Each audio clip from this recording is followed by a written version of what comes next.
During the summers of Stalin's Soviet Russia, an armored Packard limousine could be seen driving around the streets of Moscow at the later hours of the night.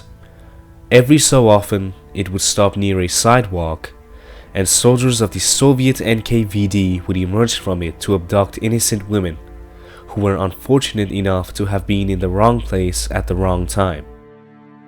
This was Lavrenti Beria's limousine, and these women were his prey.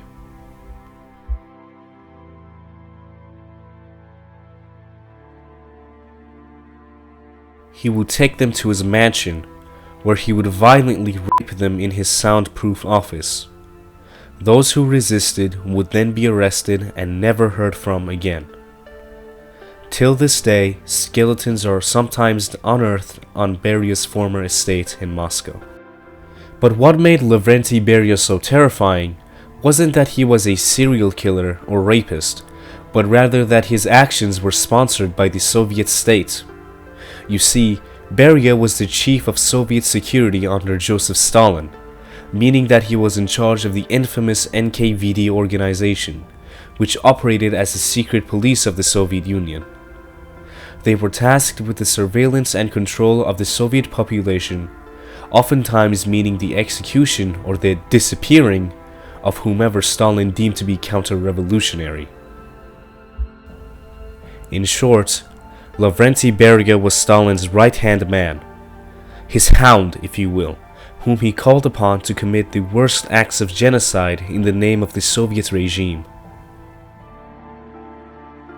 Having joined the Communist Party in 1917, Beria participated in revolutionary activities in Azerbaijan before he was drawn into intelligence and counterintelligence operations in 1921. He was quickly appointed head of the Cheka secret police organization in the Georgian Republic, and soon after became the party boss of the Transcaucasian republics in 1932. Beria personally oversaw the political purges in those same republics during Stalin's Great Purge, an event in which high-level party officials, army officers, and regular citizens of the Soviet Union were executed by the hundreds of thousands due to Stalin's suspicions of counter-revolutionary activity. Beria was brought to Moscow in 1938 as the deputy to Nikolai Yezhov, head of the People's Commissariat for Internal Affairs, also known as the NKVD, which was the Soviet secret police. Yezhov was apparently arrested and shot on the orders of Joseph Stalin himself, which led to Beria becoming the head of the NKVD in his place. He later went on to supervise a purge of the police bureaucracy itself and administer the vast network of labor camps set out throughout the entire country.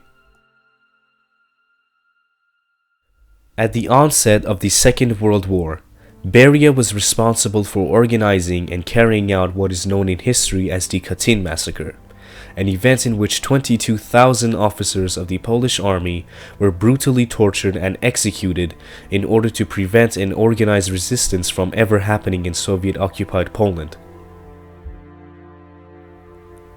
During the war itself, Beria served as a member of the State Defense Committee, meaning that he not only controlled the Soviet Union's internal security system, but also played a major role in raw materials production using the slave labor in his gulags. Later, he was also made a Marshal of the Soviet Union in 1945, and was appointed as a part of the Central Committee of the Communist Party from 1934. However, most impressively, Beria made it onto the Executive Policy Making Committee, the Politburo, in 1946.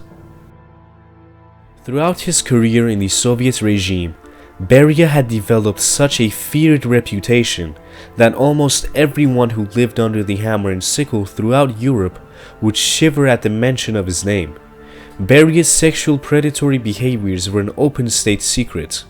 Everyone knew about them, but if they said even one word in protest, they would end up in a muddy ditch with multiple bullet entry points in their skulls. He was such a notorious predator that even Stalin himself is rumored to have ordered the detachment of Soviet soldiers to accompany his own daughter, Svetlana, when he was informed that Beria was in her presence. In 2003, the Russian government declassified a handwritten list of Beria's victims of sexual assault.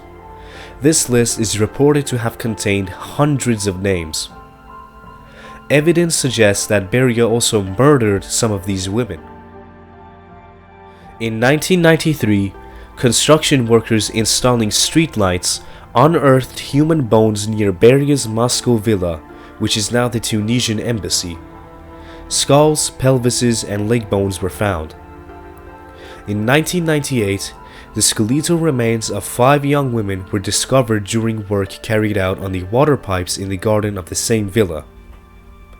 In 2011, building workers digging a ditch in Moscow city center again discovered a common grave near the same residence containing a pile of human bones, including the skulls of 2 children.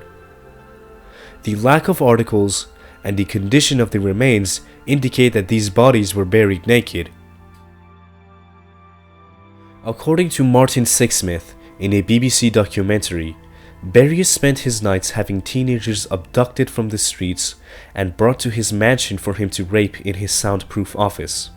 Those who resisted were strangled and buried in his wife's rose garden.